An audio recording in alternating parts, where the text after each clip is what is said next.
बेशरम बांदरी, अपनी जुबान को कंट्रोल में रख के बात किया कर। शर्म तो तूने कब की बेच खाई है। पाकिस्तान में तूने शर्म बेच खाई थी। छुप छुप के तू सारे कांड करती रही जो कि किसी को कभी ना भनक लगी, ना किसी ने तेरी चोरी पकड़ी, क्योंकि तू अकेली रहती थी। जिसको जो कहती थी सब लोग उसी के ऊपर एतबार करते थे। अभी तो इंडिया में जाके बैठ के हमारे मुल्क के बारे में बकवास करती है। अस्सलाम वालेकुम, कैसे हैं आप सब? उम्मीद करती हूँ आप सब ठीक होंगे। मेरे पति के साले, उनकी औकात ही क्या है कि वो बकवास कर सकें। ठीक है, वो तो उनको सबको पता है पाकिस्तान नंगा भी है, भूखा भी है, रोटी कपड़ा और मकान, तो ये सारी चीज़ें इनके पास नहीं है। तो पत्नियों को पहनाने के लिए भी कपड़ा नहीं है, तो भीख मांगते भी हैं तो उनको कोई भीख भी नहीं देता, बिकॉज उस पाकिस्तान ठीक है भीख मांगने में उनको भीख भी कोई नहीं देता। बेशरम बांदरी, अपनी जुबान को कंट्रोल में रख के बात किया कर। शर्म तो तूने कब की बेच खाई है। पाकिस्तान में तूने शर्म बेच खाई थी। छुप छुप के तू सारे कांड करती रही जो कि किसी को कभी ना भनक लगी, ना किसी ने तेरी चोरी पकड़ी, क्योंकि तू अकेली रहती थी। जिसको जो कहती थी सब लोग उसी के ऊपर एतबार करते थे। अभी तो इंडिया में जाके बैठ के हमारे मुल्क के बारे में बकवास करती है। कहती है रोटी कपड़ा और मकान के लिए भीख मांग रहे हैं। ये भीख तू मांग रही है। पाकिस्तान का घर बेच के तू गई है। पाकिस्तान का पैसा उड़ा के अय्याशी में तू गई है। पाकिस्तान के बच्चे तू उठा के लेके गई है।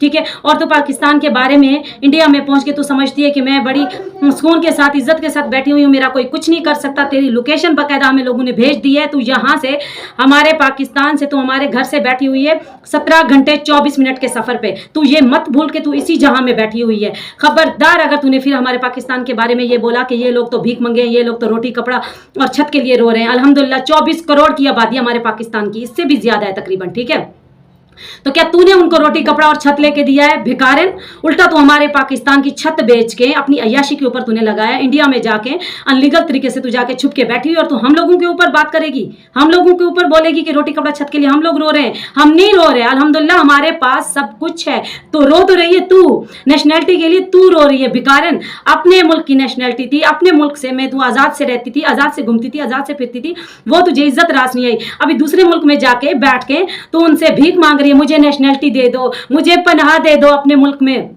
मैं आपके शरण में आई हूं। तुझे किसने बुलाया? किसने तुझे दावत दी थी कि तू आ हमारे मुल्क में? और तू जलीलो ख्वार उधर हो रही है। सही हो रहा है तेरे साथ, ऐसे ही होना चाहिए दोस्तों, ऐसे इस भिखारन के साथ होना चाहिए। अभी आप देखें कुछ इसकी वीडियो पीछे जाएं, हम लोग कुछ इसकी वीडियोस देखें तो उसमें ये भिखारन खुद कहती है कि मुझे बच्चे नहीं चाहिए, मैं इतनी उस चूहे के प्यार में अंधी हो चुकी थी। कहती है मैंने कहा मुझे बच्चे नहीं चाहिए, बस मैं तुम्हारे साथ तुम्हारे घर चलती हूँ।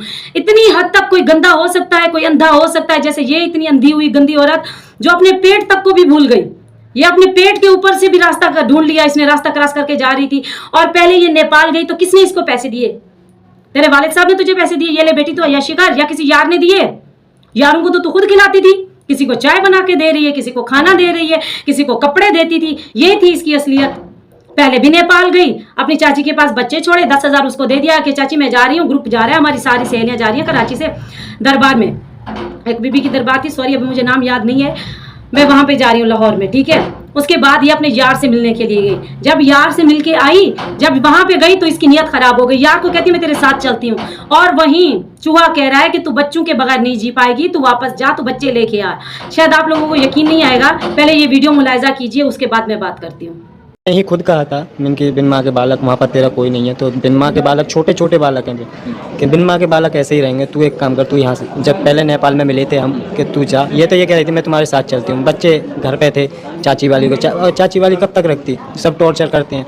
तो मैंने बोला कि तू एक काम कर, कि तू वहाँ पर जा, तू अभी मत मेरे साथ जा, मेरे साथ मत चल, तू वहाँ जा और बच्चों को साथ लेकर आना।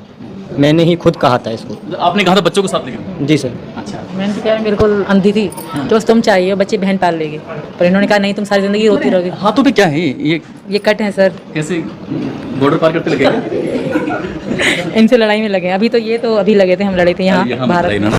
तो प्यारे व्यूवर्स, आपने ये वीडियो देखी, आप खुद फैसला कीजिए, क्या ये माँ बनने के लायक है जो खुद को कहती है कि मैं अपने बच्चे कभी नहीं दूंगी, मेरे बच्चे मेरी जान है, मेरे बच्चे मेरे बगैर एक मिनट भी नहीं रह सकते। अभी ये बताए, जब ये नेपाल में गई थी इसके बच्चे 8-10 दिन कैसे रहे थे इसके बगैर, और अभी भी ये सिर्फ बच्चों का यूज कर रही है अपने लिए कि मैं जेल जाने से बच जाऊं। जो मैंने कांड किया, अनलीगल तरीके से घुसी हूं, ये चाहती है मैं जेल जाने से बच जाऊं, इसलिए सिर्फ इसने अपने बच्चों का इस्तेमाल किया हुआ है, इसलिए बच्चे वापस नहीं देना चाहती। ये वो अंधी औरत है जिसने कहा मैं अपने बच्चे पाकिस्तान में छोड़ दूंगी, मेरी बहन पाल लेगी। ठीक है, अभी इसको बोलो, अगर तेरी बहन पाल लेगी तो तुझे अभी क्या एतराज है? तू बच्चों को क्यों यरगमाल बना के बैठा के बैठी हुई है? बच्चों का क्यों तू इस्तेमाल कर रही है? उन मासूमों की, 4 बच्चों की जिंदगी तो खराब कर रही है और कहती है कि मैं बहुत अच्छी माँ हूं, मैं इनकी बहुत अच्छी परवरिश कर रही हूँ और मेरे बच्चे मेरे बगैर 1 मिनट नहीं रह सकते। तब तेरे बच्चे कैसे रहे थे जब तू नेपाल में यार से मिलने गई थी, अय्याशी करने गई थी, प्लानिंग आगे की बनाने गई थी कि आगे मैं क्या करूं, मुझे अपनों से बदले लेने, मुझे यारों से बदले लेने, मुझे मेरे अपनों से, चाची फूफा मामू वालों से बदले लेने। पता नहीं किस किस से ये औरत बदले लेगी और कब तक ये ऐसे भागती फिरेगी, कब तक ये ऐसे भटकती रहेगी।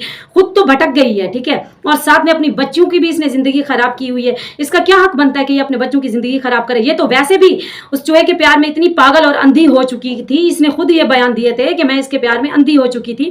ये तो खुद अंधी हो चुकी है उसके प्यार में और ठुमके लगाने में और अपनी अय्याशियों में। तो ये क्यों बच्चे नहीं वापस करती? बच्चे तो इसको वापस कर देने चाहिए। पहले भी कौन सा ये बच्चे रखने वाली थी? ये ऐसी अब मैं क्या बोलूं, कुछ पॉलिसीज हैं जिसकी वजह से मैं अभी क्या कह रहे हैं नहीं बोल सकती, नहीं तो मैं इसको अच्छा खासा सुनाती। ये बेशरम औरत जो पहले भी अपने बच्चे छोड़ के आने वाली थी, ये तो चूहे ने बोला कि तू बच्चे लेके आ, बच्चों के बगैर तू 1 मिनट के लिए नहीं जी पाएगी। फिर इसने चूहे के कहने पे वापस आई पाकिस्तान में और अपना मकान बेचा। ये सारा कुछ प्लानिंग के तहत हुआ, ठीक है।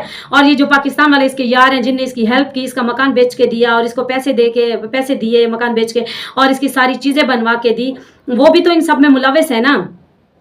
ये बड़ी शातिर औरत है, ये कभी भी कहीं भी किसी भी मर्द को फंसा लेती है और ऐसे चुटकी में फंसा लेती है। इसके आगे ये कोई ज्यादा क्या कहते हैं दुखी काम नहीं है, ये ऐसे फट से पटा लेती है, कोई इसको मेहनत नहीं करनी पड़ती। यहाँ से आंख मारती है, वहां से ऐसे चुटकी बजाती है तो अगला इसके कदमों में आ जाता है। ये ऐसी बेशरम औरत है जो आज कहती है कि बच्चे मेरे हैं। अरे तेरे किधर से हैं? तू खुद कह रही है, तेरे बकौल तूने खुद ये बोला था वीडियोस में कि मैं चूहे के प्यार में अंधी हो चुकी थी और मैं ऐसे अकेली इसके साथ इसके घर में जाना चाहती थी। ये मुझे लप्पू ने कहा तू बच्चों के बगैर नहीं जी सकेगी। जब उस चूहे ने बोला तो फिर जाके ये बच्चे लेके आई है पाकिस्तान से। अरे तुझे तो बच्चों से प्यार ही नहीं था और आज तू कैसे दावा करती है कि मुझे मेरे बच्चों से प्यार है, मैं बच्चे नहीं दूंगी, बच्चे मेरी जान है, बच्चे मुझसे 1 मिनट के बगैर, मेरे बगैर 1 मिनट भी बच्चे नहीं रह सकते। दोस्तों, इसके बच्चे इसकी बड़ी बहन ने पाले, उसी के पास ज्यादातर होते थे, उसने इनकी परवरिश की है और गुलाम रसूल खर्चा भेजता था और ये पीछे से यही ठुमकू में यही अय्याशियों में होती थी, जैसा कि अभी आप लोग देख रहे हो। ठीक है, तू ठुमके लगा, तू मजहब चेंज कर, तेरा जो दिल करे तू कर, तू इंडिया में रहे, लेकिन बच्चों के ऊपर तेरा हक नहीं है। बच्चों के ऊपर से तू अपना हक खुद ही खो चुकी है। तो इतनी उस चूहे के प्यार में अंधी हो गई थी कि तू अपने बच्चों तक को भी छोड़ने के लिए तैयार हो गई थी।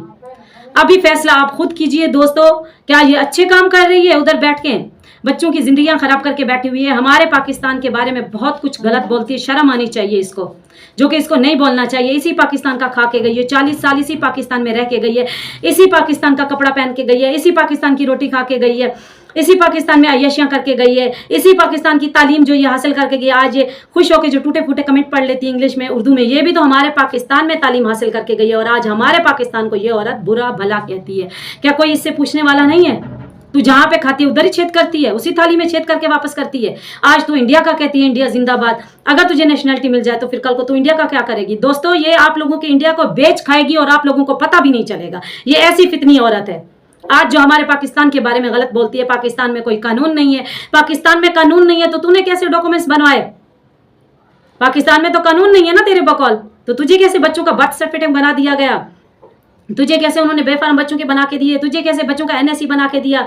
तुझे कैसे बच्चों के पासपोर्ट बना के दिए? मुझे इस बात का जवाब दे। और कैसे तुझे नेपाल का विजिट 15 दिन का लगा के दिया गया, जबकि यहाँ पे तो कोई कानून ही नहीं है, यहाँ पे तो कोई हुकूमत नहीं है, इसके कहने पे नहीं है। इसको तो मैं क्या बोलूं, ये कुछ यूट्यूब की पॉलिसीज है जिसकी वजह से मैं अभी चुप हो जाती हूँ, नहीं तो मेरे पास बोलने के लिए बहुत है। दोस्तों, शर्म आनी चाहिए इसको, हमारे पाकिस्तान के बारे में बुरा भला कहती है लानती औरत। तो प्यारे व्यूअर्स, फैसला आप खुद कीजिए, अपने राय कमेंट में जरूर दीजिए। मैं आप सबके कमेंट पढ़ती हूँ। इंशाल्लाह मिलेंगे एक और नेक्स्ट वीडियो में, तब तक के लिए अपना ख्याल रखिए। अल्लाह हाफिज़।